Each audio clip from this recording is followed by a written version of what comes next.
At a family gathering to divide the inheritance, my parents shocked me by giving the entire $5 million to my sister and telling me to work harder. But then my grandpa stood up and handed me a $55 million check.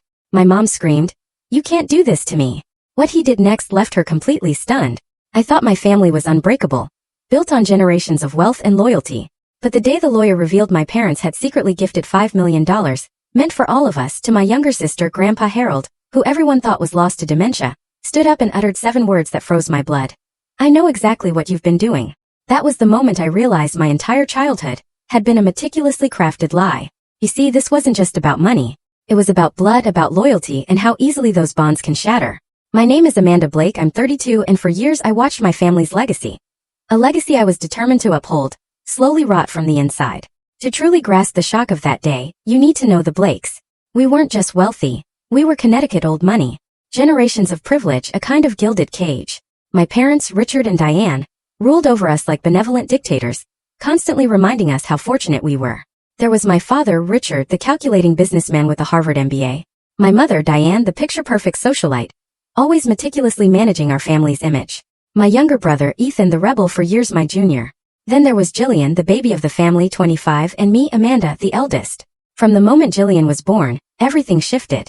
While my baby photos were tucked away in simple albums, Jillian's professional portraits adorned our main hallway. My birthday parties were modest affairs. Hers were extravagant spectacles with petting zoos and entertainers. This pattern persisted. "Jillian has your father's business instinct," my mother would gush, despite Jillian showing zero interest in anything beyond social media and shopping for years. Meanwhile, I was graduating summa cum laude, devouring business courses, dreaming of joining Blake Real Estate Holdings, the empire Grandpa Harold had built from scratch. Grandpa Harold was my anchor. My parents would grudgingly attend Ethan's rock band gigs and enthusiastically cheer at Jillian's ballet recitals. But Grandpa? He was always front row at my debate competitions and business school presentations. He saw something in me that my parents seemed determined to ignore. "You remind me of myself," he once told me, walking the grounds of Lakeview Manor, our sprawling estate. "You've got the hunger to build, not just inherit." Grandpa's story was legend. Starting with a single rundown apartment building in the 60s, he built a luxury real estate empire worth over $100 million before handing the reins to my father 15 years ago. I absolutely worshipped him. While my father just maintained what was already there, Grandpa was a true visionary. He taught me that wealth was about creating value. So imagine my frustration when, despite my qualifications, my father relegated me to managing a small division of rental properties. "Property management will be good experience," he'd say patronizingly. "Development requires an instinct that can't be taught." The cruel irony? Jillian, who'd barely scraped through business classes at a state university, was instantly handed a vice president title and access to major development projects. The favoritism was beyond blatant. When I met David in my late 20s, he brought a much-needed outside perspective. A high school English teacher, he cut through the Blake family charade immediately. "They're grooming Jillian for something," he observed after our third family dinner. "And they're deliberately sidelining you." I tried to defend my parents, making excuses, but deep down I knew David was right. The question burned, why? Why me when I had done everything right? When David proposed, my parents' reaction was tepid. My mother planned a modest engagement dinner, a stark contrast to the lavish affair she would have arranged for Jillian. "A teacher, really, Amanda?" she'd whispered to my father, thinking I couldn't hear. She could have had her pick of the Ashton boy. David and I married anyway, buying a modest home away from the manor. I continued toiling for the family business, constantly trying to prove my worth against the invisible glass ceiling my parents had installed. Jillian, meanwhile, flitted from department to department, showered with praise for the most basic tasks. Ethan, bless him, wanted nothing to do with real estate, chasing his music dream. A path that both irritated and relieved our parents. Irritated because it wasn't their plan, but relieved because it meant he wasn't competing for the empire. That battle, it seemed, was mine alone, and the odds were stacked against me. Through it all, Grandpa Harold remained my unwavering champion. Our regular lunches were my sanctuary. He'd ask probing questions about the business, nodding at my insights. As I hit my 30s, I clung to the hope that his influence might, just might, tip the scales in my favor when the next leadership transition came. Little did I know, a much darker game was playing out behind the scenes, one that would rip our family's rotten core wide open. 2 years before everything exploded, Grandpa Harold started to decline. At first, it was small things. Forgetting names, misplacing glasses, repeating stories. He was 84, so we weren't alarmed. But by the next spring, his decline accelerated dramatically. He moved into a specially outfitted suite at the manor, with a full-time nurse. Family visits became scheduled, almost clinical. Despite my grueling work schedule, I visited Grandpa twice a week, bringing him flowers, updating him on the business. My parents insisted he couldn't follow complex conversations. He finds comfort in your voice, my mother would dismissively say. But don't bother him with business matters. Dr. Reynolds says stress could worsen his condition. Yet, there were moments when I swore he was lucid. His eyes would sharpen when I mentioned certain properties or deals, asking surprisingly specific questions before fading back into pleasantries. My father dismissed these as sundowning, temporary periods of clarity. As Grandpa's health apparently worsened, I noticed unsettling changes in the company. My father began restructuring departments, moving trusted employees, and bringing in new executives from outside, something the Blakes rarely did. When I questioned these moves, I was told they were preparing for the future with Grandpa Harold's blessing. More concerning were the closed-door meetings between my parents and Lawrence Peterson, the family attorney. 3 times I found Peterson leaving the study with folders of documents. My mother vaguely mentioned estate planning. Then Jillian, of all people, suddenly developed an intense interest in the business. After years of treating her VP title as little more than a corner office and a company credit card, she started attending every meeting, taking notes, spending time with financial officers. The transformation was jarring. I've realized how important Grandpa's legacy is, she told me over lunch, her voice thick with false sincerity.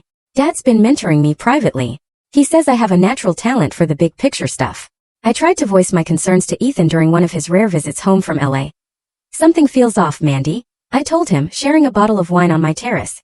Dad's making huge company changes, Jillian's suddenly a business whiz, and they're limiting access to Grandpa. Ethan just shrugged. You're being paranoid. Dad's always a control freak. Jillian's just trying to impress them. Grandpa's old and sick. It sucks, but it's not some conspiracy. But my gut screamed otherwise. My suspicions rocketed after I accidentally stumbled upon a folder in my father's office, labeled Succession Planning Confidential. I wasn't snooping, I swear, just looking for quarterly reports. Inside, I found draft documents transferring significant assets from Grandpa Harold's personal holdings directly to Jillian, completely bypassing Ethan and me. When my father found me, his face went scarlet. Those are private family matters, Amanda, he snapped, snatching the folder. Private family matters that apparently don't include me. I shot back, my voice shaking. Your grandfather and I have made decisions based on what's best for the company's future, he said coldly. Not everyone has the right temperament for wealth management. The conversation ended, but the tension simmered. In the following months, I started documenting everything. Company changes, unusual financial movements, my parents' meetings with Peterson.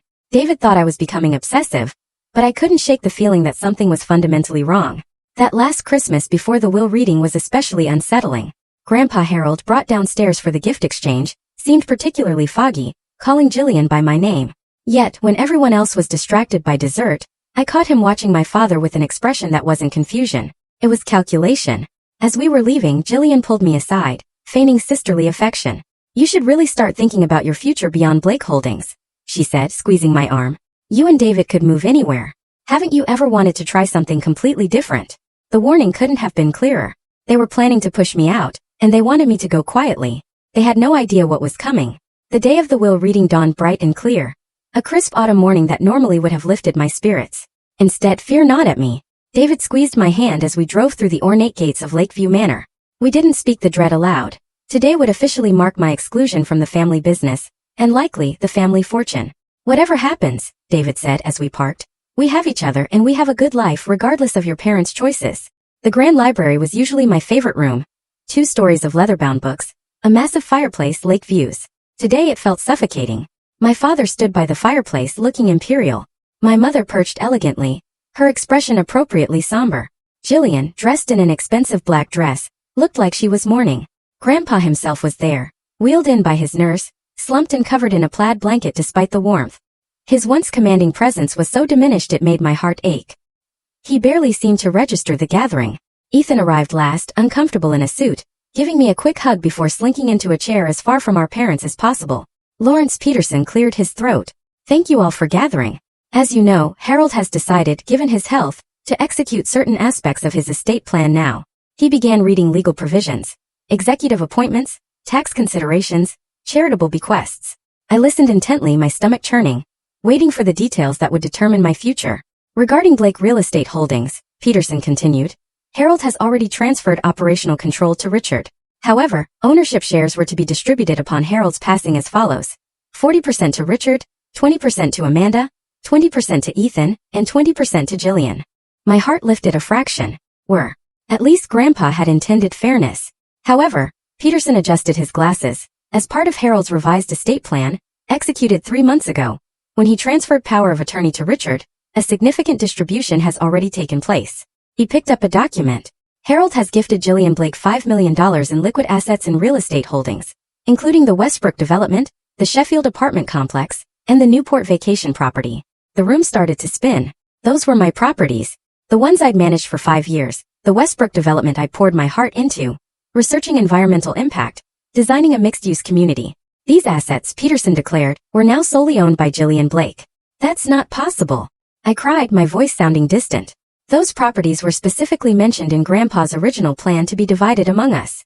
My father stepped forward, a practiced mix of sympathy and firmness on his face. Amanda, your grandfather and I discussed this at length. Gillian has demonstrated exceptional business acumen over the past year.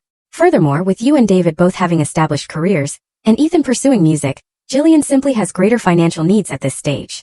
Greater financial needs? Ethan burst out, finally engaged. She lives in a company-paid penthouse and has never worked a day outside the cushy job you gave her. Gillian's face flushed. That's not fair. I've been working closely with Dad on major projects. Just because I don't broadcast every little accomplishment doesn't mean I haven't earned this. Earned? I couldn't help but laugh, a harsh, humorless sound. Gillian, you couldn't even explain how a cap rate works last year, and now you've earned $5 million in assets? My mother intervened, her voice carrying that sharp, warning tone from my childhood. Amanda, this is exactly the kind of reaction that concerned your grandfather. This competitiveness, this inability to be happy for your sister's success. Success? I shot to my feet, blood pounding in my ears. What success? What has she actually accomplished besides being your favorite? Peterson awkwardly shuffled his papers. Perhaps a brief recess? No. I interrupted, moving towards his desk. I want to see the transfer documents. Now. After a hesitant nod from my father, Peterson handed them over. There it was in black and white. My father's signature as power of attorney, authorizing the transfer of assets meant for all of us to Gillian alone. The date on the document perfectly coincided with the time Grandpa Harold's health had supposedly taken a dramatic turn for the worse.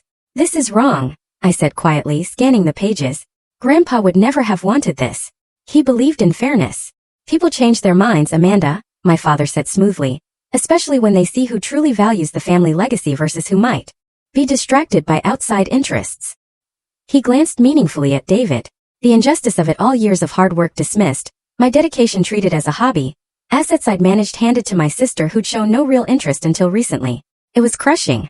Tears stung my eyes, but I fought them back. I wouldn't give them the satisfaction. And that's when it happened. From his wheelchair in the corner, Grandpa Harold slowly pushed the blanket off his knees. With effort but surprising steadiness, he rose to his feet. His nurse gasped and moved towards him, but he waved her away with a firm hand. That's enough, he said, his voice stronger, clearer than I had heard it in over a year. The room fell silent. My father's face drained of color. Dad, you shouldn't be exerting yourself, he stammered. Let's get you back to your room. Grandpa Harold fixed him with a stare that could have frozen fire. I've been watching you all very carefully. He paused. The will you just heard is a fake. The silence that followed was absolute. My mother's hand flew to her pearl necklace. Gillian looked like she might faint.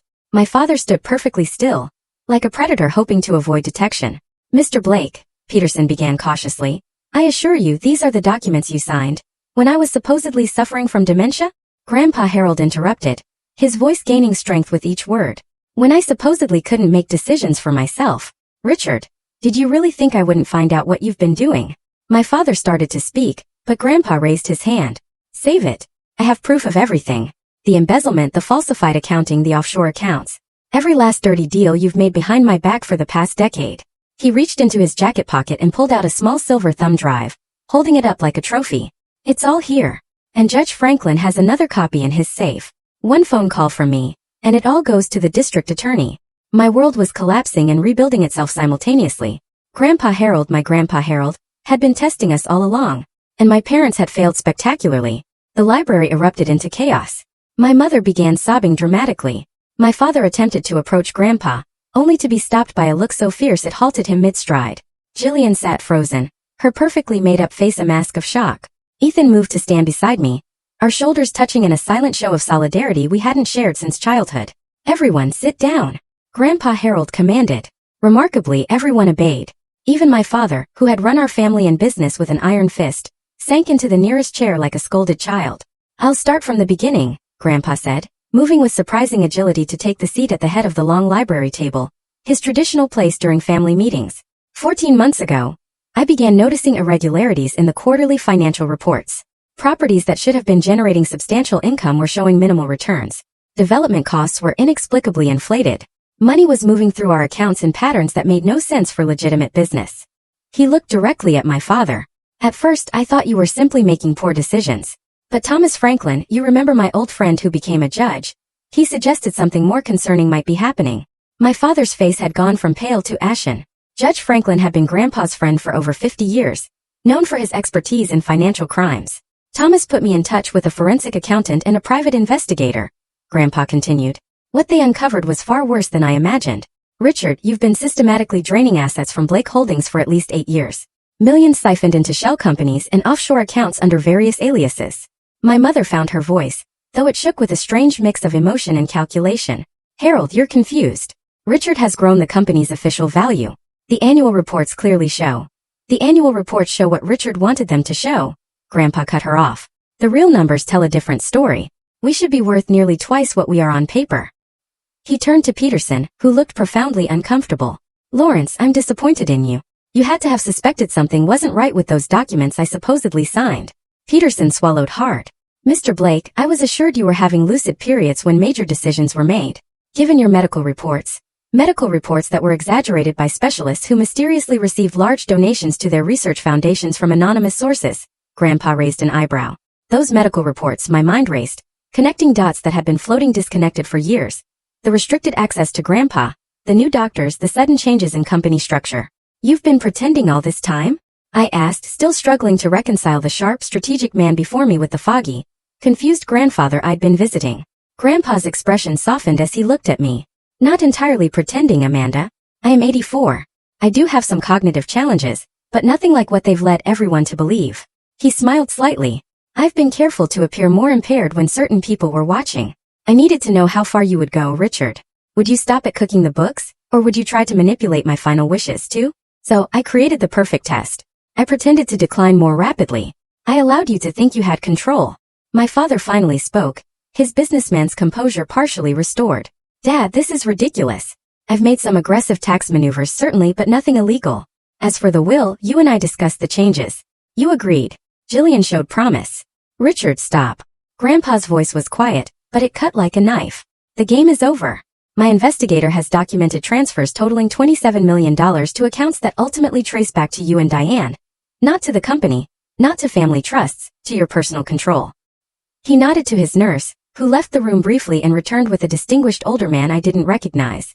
This is Michael Donovan, former FBI financial crime specialist. He's been building the case for nearly a year. Donovan nodded professionally.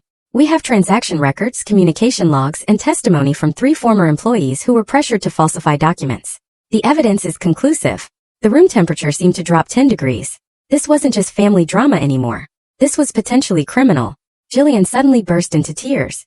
Not the calculated, delicate tears she typically deployed, but ugly, gasping sobs. I didn't know, she cried, mascara streaming. I mean, I knew something wasn't right with some of the paperwork Dad had me sign, but he said it was just tax optimization. Grandpa Harold regarded her coolly. You knew enough, Jillian. Those tax forms you signed authorized the transfer of assets out of the country. Your signature is on documents creating shell companies in the Caymans. She was just doing what I told her. My father interjected sharply. Leave her out of this. Like you left Amanda out? Grandpa countered. The only person who actually showed genuine business acumen and ethical judgment. The one you deliberately sidelined because she might have noticed what you were doing. Hearing this validation from Grandpa, confirmation that I hadn't imagined the years of being overlooked and undermined, released something tight in my chest. David reached for my hand under the table. The will you heard today is completely fabricated, Grandpa continued. My actual estate plan is quite different, and it remains unchanged from what I decided 5 years ago. He nodded to Donovan, who produced another folder. Blake Holdings will be placed in a family trust, Grandpa explained. Amanda will serve as primary trustee, with Ethan as secondary trustee. Operational decisions will require approval from both trustees. Richard and Diane, you are removed from all leadership positions, effective immediately. My parents stared in stunned silence. My father's calculating mind visibly raced, looking for an angle and escape route. You can't do this, he finally said. You legally transferred power of attorney to me. These new documents won't stand up in court. Power of attorney obtained through fraud and misrepresentation of my mental capacity, Grandpa smiled thinly.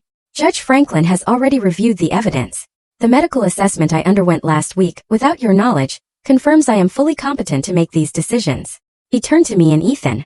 There's one more thing you should know, and it may be the hardest truth of all. He took a deep breath. Richard is not my biological son. The silence that followed Grandpa Harold's announcement was deafening. My father sat completely still, his face unreadable. My mother looked away, studying her manicured nails as if they held the secrets of the universe. What are you talking about? Ethan finally asked, his voice unusually quiet. Grandpa Harold's expression held decades of contained pain. Your grandmother, Eleanor, and I had been married for 3 years without conceiving. We were going through testing when she suddenly announced she was pregnant. I was overjoyed, never questioning the timing. He paused, his gaze distant. It was only after Eleanor died of cancer, when Richard was 17, that I found her journals. She'd had a brief affair with my business partner, Charles Whitmore. Richard was the result. My father's jaw tightened, but he remained silent. I made the decision to keep this knowledge to myself, Grandpa continued. Richard had already lost his mother. I couldn't bear to tell him I wasn't his biological father, especially since I had raised him and loved him as my own. If you loved him so much, my mother interjected sharply, why reveal this painful secret now in front of everyone? Grandpa's eyes hardened. Because Richard has used preserving the Blake family legacy as justification for every manipulative, underhanded action he's taken. He's wielded the Blake name like a weapon against his own children, favoring one over the others based on who he could more easily control. But the truth is, Richard, you've never understood what the Blake legacy truly means, because you've never had to build anything yourself. My father finally spoke, his voice deadly calm. So this is your revenge? Announcing that I'm a bastard and cutting me out of the company I've run for 15 years. This isn't revenge, Richard. It's accountability, Grandpa replied. And I'm not cutting you out entirely. You and Diane will retain 15% ownership in the trust, providing income, but no management authority. The company will be led by Amanda and Ethan, with my guidance for as long as I'm able to provide it. And Jillian? My mother asked pointedly. Jillian will retain 10% ownership, and her current role for a probationary period. Her future in the company will depend on her choices moving forward. Jillian wiped her tears, looking uncertainly between our parents and Grandpa. This is preposterous, my father declared, standing abruptly. I'll contest this in court. I'll expose your mental decline. Please do, Grandpa interrupted calmly. And I'll ensure the district attorney receives the complete file on your financial crimes. How do you think the Westbrook investors will react when they learn their money was partially diverted to your personal accounts in Grand Cayman? The threat hung in the air, unmistakable. My father, for perhaps the first time in his adult life, had no countermove. We're going home to discuss our options, my mother announced, gathering her purse with trembling hands. Jillian, come with us. Jillian hesitated, looking between our parents and Grandpa. Jillian, my mother repeated sharply. After a moment, Jillian followed them from the room. The heavy library door closed behind them with a sound like the period at the end of a complicated sentence. The weeks following what our family would forever call the revelation were some of the most challenging of my life. My parents declared all-out war, both legal and emotional. They moved out of Lakeview Manor the day after my father was caught shredding documents in Grandpa's office, taking up residence in their Manhattan penthouse and hiring one of New York's most aggressive attorneys. Grandpa Harold surprisingly moved in with David and me. Our modest colonial, which always felt perfectly sized, suddenly felt both too small for his larger-than-life presence and strangely, more like home with him there, drinking coffee at our kitchen table and sharing stories of his early days in real estate. The first salvo in my parents' legal offensive was a petition challenging Grandpa's mental competence. Despite the independent medical assessment confirming his capacity, they submitted affidavits from the specialists they had previously engaged, all suggesting significant cognitive decline. Judge Franklin, true to his friendship with Grandpa, ensured the case was assigned to Judge Rebecca Martinez, known for her no-nonsense approach to family disputes. She ordered a comprehensive evaluation by a court-appointed geriatric psychiatrist, who ultimately confirmed what we already knew. Grandpa Harold had some age-related memory issues, but was fundamentally sound in his decision-making. With the competency challenge defeated, my parents shifted tactics. Their attorney filed for an emergency injunction to prevent any changes to the company leadership, claiming my father had operated under a valid power of attorney, and that the sudden reorganization would cause irreparable harm. Meanwhile, Jillian launched a social media smear campaign. Carefully worded posts about elder abuse and manipulative relatives taking advantage of my beloved grandfather started appearing on her Instagram and Facebook, never naming me directly, but the implications were clear. Can you believe this? I asked David one evening, showing him Jillian's latest post, a throwback photo of her and Grandpa with the caption, "Some people will do anything for money and power, even turning family members against each other. Heartbroken but staying strong for you, Grandpa. David, setting aside the essays he was grading, read the post, his expression darkening. She's playing the victim while your parents were the ones stealing millions. The irony is almost impressive. The toll on our marriage was subtle but real. David had always been my rock, but the constant stress of legal proceedings, emergency business meetings, and family drama tested our patience. Late nights poring over company financial records meant less time together. The emotional weight I carried home created a heaviness that was difficult to escape. I'm sorry, I whispered one night after snapping at him over a forgotten grocery item. I don't mean to bring all this home with me. Hey, he said, pulling me into his arms. For better or worse, remember? This is the worst part. We'll get through it. Ethan surprised everyone with how quickly he adapted to his new role. While I focused on operations and development, he took over investor relations and marketing, areas where his natural charisma and creativity proved unexpectedly valuable. He moved back from Los Angeles, throwing himself into learning the business with an enthusiasm I'd never seen him direct toward anything but music. Turns out I'm pretty good at this corporate stuff, he told me over lunch one day. Who knew? Explaining complex real estate investments to nervous investors isn't that different from convincing club owners to book an unknown band. His support became even more crucial when the court hearings began in earnest, with more family secrets exposed in the sterile environment of the courthouse. The wider community's reaction was mixed. Some longtime business associates distanced themselves, uncomfortable with the allegations. Others, particularly those who had experienced my father's cutthroat tactics, seemed almost vindicated. Extended family members chose sides, with my mother's relatives predictably supporting her, while Grandpa Harold's few surviving relatives rallied behind him. Holiday gatherings, once obligatory, were now completely fractured. Through it all, Grandpa Harold maintained a remarkable dignity. Despite the public airing of his wife's infidelity, his son's betrayal, and his own decades-long concealment of the truth, he never showed embarrassment or resentment. The truth doesn't need embellishment or defensive anger, he told me one evening as we reviewed case documents. It simply needs to be stated clearly and consistently. About 6 weeks into the legal proceedings, I was working late when I received a text from an unknown number. It was a photo of a diary page in my mother's distinctive handwriting, dated nearly 30 years earlier. Harold cornered me today about the Westlake project numbers.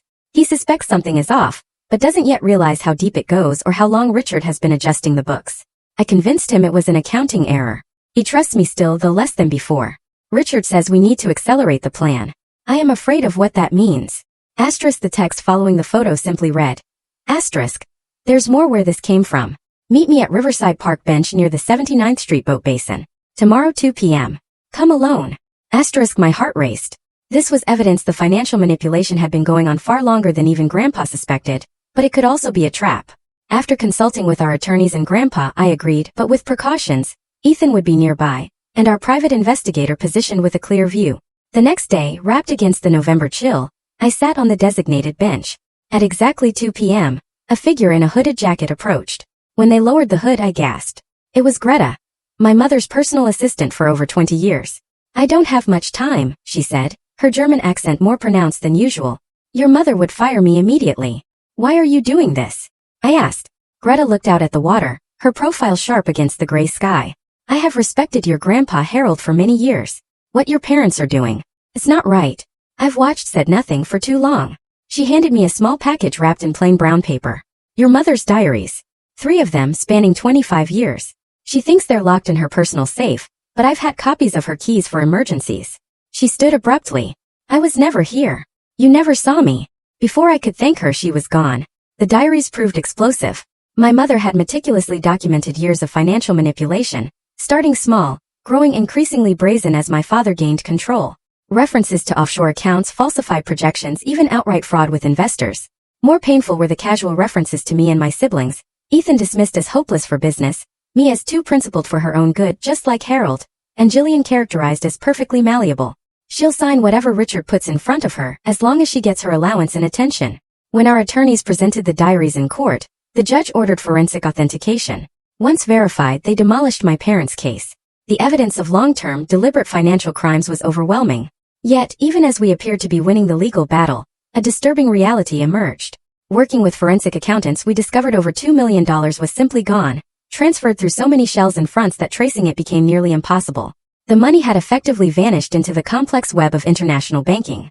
After one particularly grueling day, I returned home to find David waiting with a good bottle of wine and takeout. You need a break, he said firmly, taking my briefcase. Just one evening without Blake family drama. We were halfway through dinner when my phone rang. Ethan. Dad called me, he said, his voice hesitant. He wants to meet. Just us. I paused. Maybe he's finally ready to explain himself. Or maybe he's trying to divide us, I countered. That's always been their strategy. I know, but, Ethan sighed. He's still our father, Mandy. Biological or not. Don't you want to understand why he did all this? The question hit me harder than I expected. Part of me wanted only justice, consequences, closure. But another part, the daughter who had once adored her father despite his flaws, desperately wanted explanations that might make sense of the betrayal. If you go, I finally said, I'm coming with you. The meeting never happened. The next morning, we received word that my father had boarded a private jet bound for a country with no extradition treaty with the United States. My mother claimed ignorance, though few believed her. The official investigation into Blake Holdings' finances was now moving from civil to criminal territory, with the FBI taking a direct interest. In the midst of this chaos, a small miracle occurred. Amid a routine doctor's appointment, I discovered I was 8 weeks pregnant. David and I had been trying for nearly a year. The timing seemed both terrible and perfect, new life emerging from the ashes of family destruction. When I told Grandpa Harold the news, his eyes filled with tears, the first I'd seen since the whole ordeal began.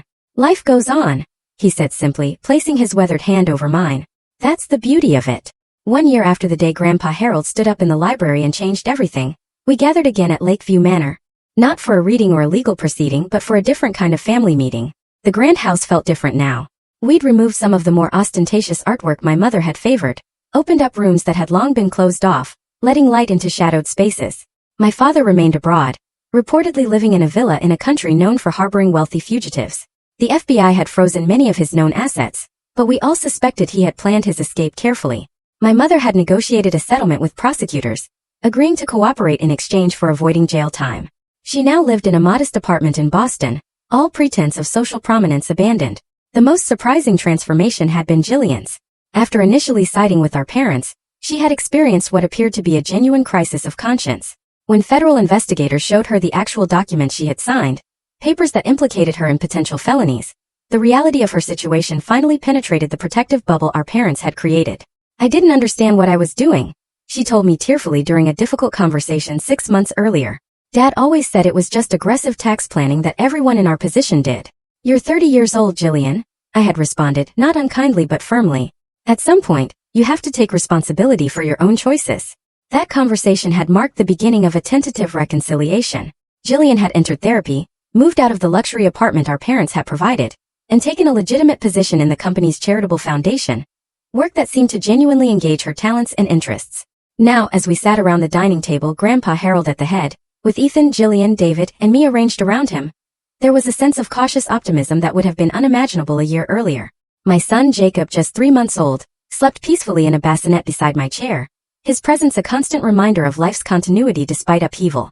I've asked you all here because I've made a decision about Lakeview Manor, Grandpa Harold announced once we had finished our meal. I'm selling it. The statement, delivered without preamble, stunned us all into silence. But this is the family home, Jillian protested. It's been in the Blake family for 3 generations. Exactly, Grandpa nodded. And it carries the weight of 3 generations of secrets, lies, and unhappiness. This house shaped all of us, and not always for the better. He looked around the table, his gaze lingering on each of us. The Blake legacy isn't this house, or even the company. It's what we build together moving forward. And I think we need fresh ground to build on. Over dessert, he unveiled architectural plans for 3 adjacent properties on a beautiful piece of land overlooking the same lake, but from the opposite shore. 3 homes. One for Grandpa Harold, one for David and me and our growing family, and one for Ethan, who had recently become engaged to a brilliant environmental lawyer he'd met through the company's sustainable development initiatives. What about me? Jillian asked quietly, noticing there were only 3 homes planned. Grandpa Harold regarded her thoughtfully. That depends on you, Jillian. Your probationary period with the foundation ends next month. The reports I've received suggest you've found your calling there. If you choose to stay with the family and continue your current path, we'll build a 4th home. Or perhaps you'd prefer your own space elsewhere. The choice is yours. Jillian nodded slowly, tears welling in her eyes. I'd like to stay close to Jacob. I want to be a real aunt to him. Not the kind of aunt our mother was to our cousins, sending expensive gifts, but never really present. The business had stabilized under our joint leadership. Blake Holdings had weathered the scandal with remarkably little permanent damage, largely due to our transparency with investors and partners about what had happened and the changes we had implemented. We had downsized some operations, sold off properties that held painful associations, and refocused on the kind of community-oriented development that had been Grandpa Harold's original passion. Ethan had found unexpected fulfillment in his business role, though he still played music on weekends at a local jazz club. David had continued teaching, but had reduced his schedule to be more present for Jacob and to support me through the ongoing transitions. And I had discovered strengths I never knew I possessed, an ability to make difficult decisions, to lead through crisis, to rebuild what had been broken. Later that evening, as we stood on the terrace overlooking the lake, Grandpa Harold and I watched the sunset paint the water in shades of golden crimson. "Do you regret it?" I asked him, revealing everything. It would have been easier to let it go, to preserve the family image. He considered the question, his weathered hands resting on the stone balustrade. "Easier in the short term perhaps, but secrets don't disappear. They metastasize. Your father's dishonesty grew from the soil of my own deception about his parentage. Your mother's manipulations flourished in the shadows we all agreed not to illuminate." He shook his head. "No, Amanda. Truth is always worth the pain it causes." He glanced back at the house where David was showing Ethan how to properly hold Jacob. "Besides, look what has emerged from the wreckage. Something authentic. Something with a foundation built on honesty rather than appearances." The following spring, we broke ground on the new properties. The ceremony was simple, just the 5 of us and Jacob, now crawling and babbling excitedly. Jillian had earned her place in the family circle, her work with the foundation showing genuine promise, and her relationship with Ethan and me growing stronger every day. Grandpa Harold insisted we each turn a shovelful of earth, including Jacob, whose tiny hands I guided around the handle of a miniature shovel. "New foundations," Grandpa said, watching his great-grandson with evident joy. "That's what matters in the end." As I look back on the incredible journey our family has taken from betrayal to redemption, I often wonder about your own experiences with family justice. Has karma ever delivered a perfect moment of truth in your family? Whether it was a dramatic confrontation like ours or a quiet realization, I'd love to hear your stories in the comments below. Family may be complicated, but as my grandfather taught me, truth is always worth fighting for, even when it hurts. Thank you for listening to my journey. Your support means everything as I continue building my new legacy based on honesty, rather than appearances. Take care.